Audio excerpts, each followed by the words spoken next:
Hello everyone and welcome to Blink's channel. Upskill channel. In today's video, I will show you how to disable USB ports in Windows 11. And now let's get started.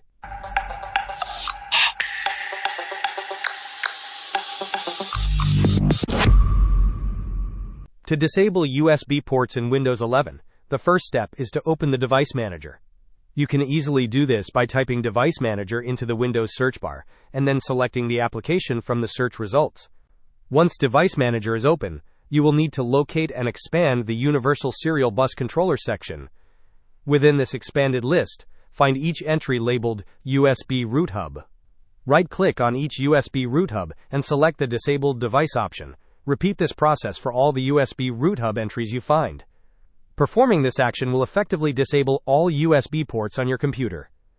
Hope this was helpful. Don't forget to like and subscribe if you enjoyed.